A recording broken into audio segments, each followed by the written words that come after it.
So, Josh, this Zvi piece you sent over, he's basically arguing that our whole approach to kids' safety has gone completely haywire, right?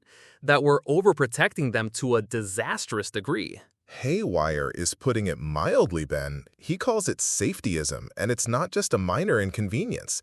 He's saying this hysterical overprotection is jacking up the cost and effort of parenting so much, it's actually leading to fewer kids being born. And for the kids we do have, their childhoods are less awesome, they're not developing properly, and they're being forced onto screens because there's nothing else for them to do. Okay, hold on. Fewer kids because it's too much effort to be safe enough? That's a big claim.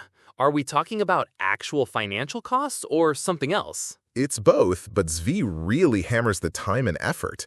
Parents are spending an insane amount of time directly supervising kids. He cites data, something like 7.4 hours a day for households with kids under 13. It's like a second job. And for what? To prevent things that previous generations did without a second thought, like walking a short distance to a store. Yeah, he had some wild examples of that. Parents getting arrested or investigated by CPS for letting kids walk to school or a local shop?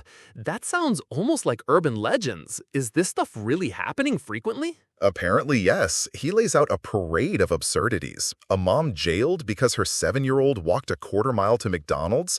A 9-year-old picked up by cops for walking 500 feet to a grocery store he was a regular at. The irony, Zvi points out, is that the world is statistically less dangerous for kids now from actual crime or accidents. The new boogeyman is the threat of cops or CPS knocking on your door. So the fear isn't necessarily of a real-world danger, but a bureaucratic or legal one. That's a twisted incentive. Exactly, and it's not an unfounded fear. He mentions that a shocking percentage of kids, 37% of all U.S. children, are subjects of CPS reports before they turn 18. And many of these are for flimsy reasons. Zvi even cites some napkin math suggesting CPS effectively kidnaps more kids than actual non-family abductors. Kidnaps is a hell of a word to use for a state agency.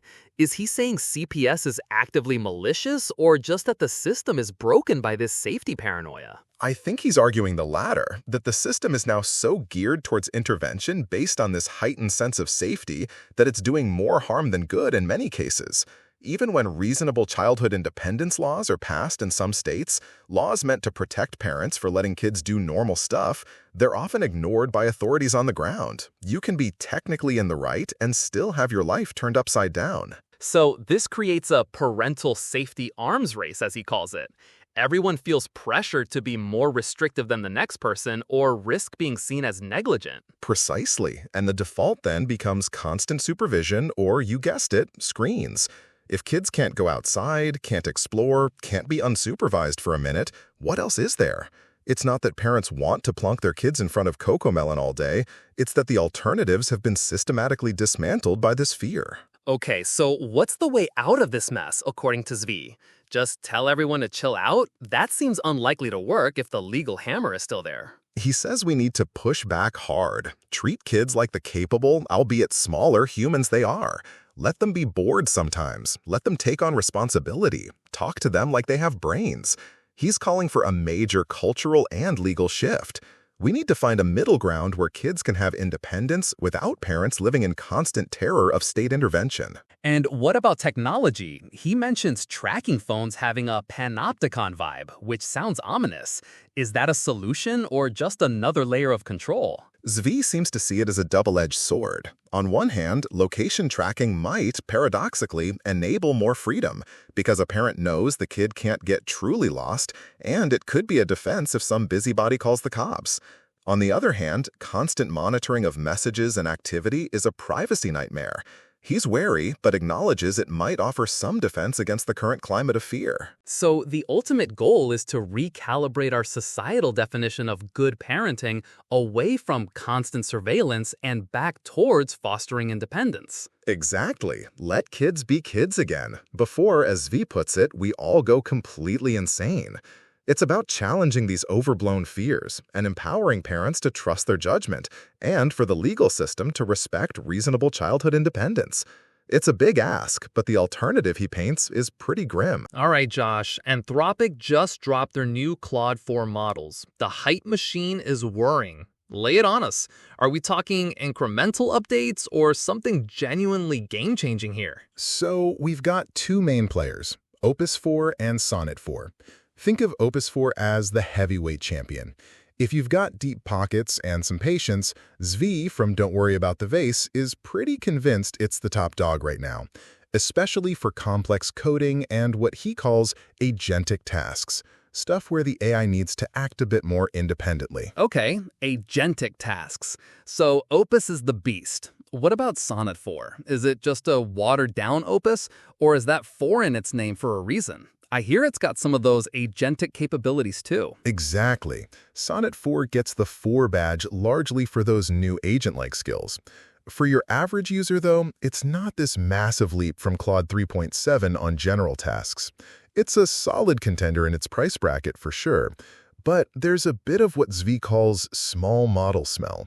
It's good at common scenarios, but throw it a real curveball, something less frequent, and it might stumble. That's where Opus is supposed to shine. And benchmarks? Always a bit of a circus, aren't they? Any signals in the noise there? Total mixed bag as usual. Zvi himself says current benchmarks mostly suck. But Sonnet 4 apparently crushed it on something called LocoDiff, which tests performance on super long prompts. We're talking 60 to 98K tokens. It reportedly did better on the largest prompts than other models do on their smallest. That's a pretty big fucking deal for long context stuff. Impressive on long context. But what about the usual face plants? I heard it still fumbles on visual tasks and some of those silly gotchas, like that infamous 8.8 minus 8.11 math problem. Oh yeah, the math problem is still there. It's almost a running gag. Zvi's theory is the AI sees 0.11, thinks version number must be bigger, and forces a negative result. He actually thinks it's good labs aren't rushing to patch these specific weird quirks. But yeah, visual comprehension, still not Claude's strong suit. So if benchmarks are meh, what are people excited about? I saw some buzz around API upgrades. Definitely. The new API features are pretty sweet for developers. Things like sandboxed code execution. Claude can run Python, make charts, act like a mini data analyst. And better file handling, extended prompt caching, it all makes building complex AI workflows easier and, crucially, cheaper. And the coding capabilities, that seems to be where Opus 4 is really turning heads. I've seen some wild claims like it replacing junior developers. Is that just hyperbole, or is there fire with that smoke? Man, the coding praise for Opus 4 is loud. Wild Paul called it a step function improvement, said it's breezing through work. Another guy, Air Katakana, even said, fellas, where we're going, we won't need senior engineers. That's a statement. Hold on, we won't need senior engineers? That sounds like peak AI bubble talk. Is it actually that good? Or are we just seeing the usual initial euphoria? Look, the excitement for coding is definitely real. Opus 4 is apparently tackling complex tasks that previous models choked on. But yeah, no senior engineers is a hell of a claim.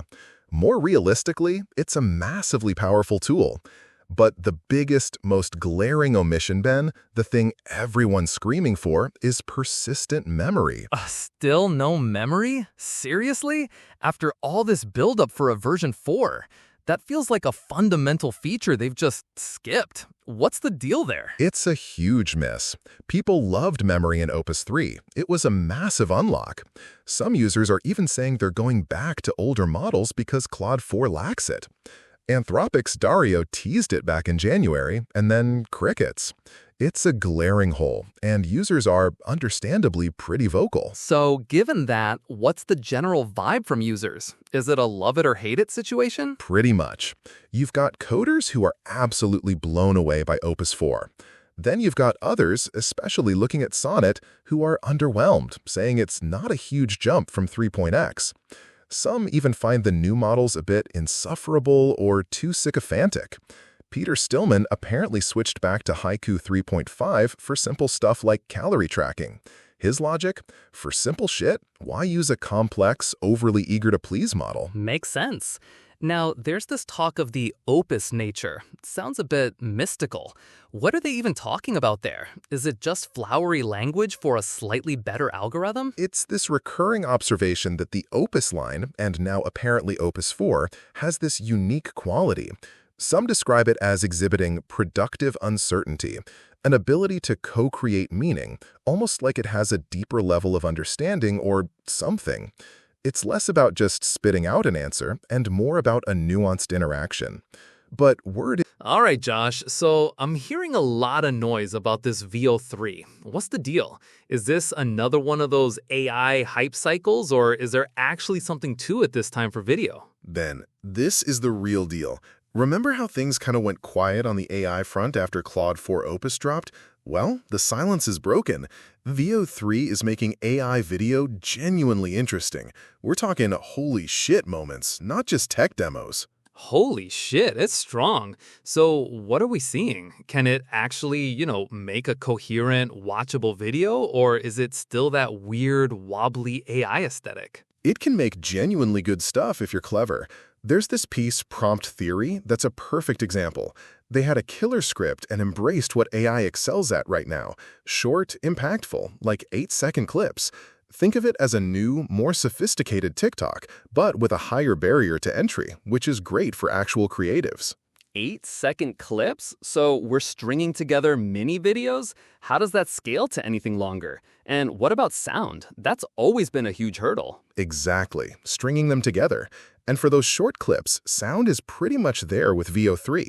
The consensus is we're just a few months away from seamlessly linking these into longer, coherent pieces. Once that happens, Ben, the sky's the limit. Okay, sky's the limit sounds expensive. What's the damage for this cutting-edge tech? Is it accessible, or is this just for big studios? It's not cheap for just dicking around once your free credits are gone, I'll give you that. We're talking about $21 a minute for silent video and a hefty $45 a minute if you want sound. So it's geared towards serious creators aiming for an audience. 45 bucks a minute. That's steep. If you're burning through iterations, that cost could explode. But flip it, Ben. If you can make a compelling 2-hour movie for, say, $10,000, even if half your generated footage is unusable, that's a bargain. And honestly, this whole AI is too expensive argument cracks me up. People were complaining about 0.17 cents for a custom AI image from OpenAI. 17 cents! Try commissioning a human artist for that. We've got a massive bug in our understanding of value here. Fair point on the value proposition for a finished product, but let's talk culture. If this tech gets good and relatively accessible, how does it change what we watch, what gets made? That's where it gets really interesting. Predictions are flying. Seb Creer thinks we'll see a split. Big budget, high culture, and indie, low culture, both getting better, by the way. Plus, super personalized stuff. And then there's the whole AI-made versus human-made debate that's going to heat up. That sounds like it could fragment things massively. Everyone in their own little media bubble. And what about human artists? If costs go down, great. But do they get squeezed out by sheer volume of AI content? My biggest concern is curation. If AI recommendation engines suck, like Spotify sometimes does for deep cuts, we're just going to be drowning in AI-generated mediocrity. That's a legitimate worry. Goran brought up the bad money crowds out good argument, a tidal wave of ChatGPT speak flooding everything. Imagine kids learning to write like an AI instead of finding their own voice. Grim. So, are we doomed to AI slop? Not necessarily. Creer also argues it's early days. We'll likely get better tools, better UIs, custom models, and ways to teach creative work that encourage diversity, not just AI speak. People get bored of generic AI writing, which pushes creators to be more original. Sure, there'll be slop music and slop art, but curation tools and communities will evolve. I don't know, man. Most people are lazy. They watch what Netflix shows in their face. If the default recommendations aren't good, most won't dig deeper. True, default matters.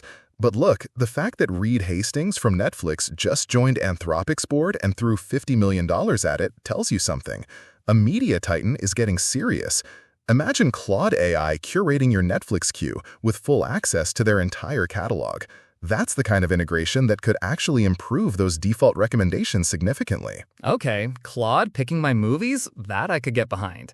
So, bottom line, VO3 has made AI video a serious contender, moving beyond just being a cool tech demo. Precisely. It's making things genuinely interesting for the first time. And with big players like Hastings getting involved, things are about to get even wilder.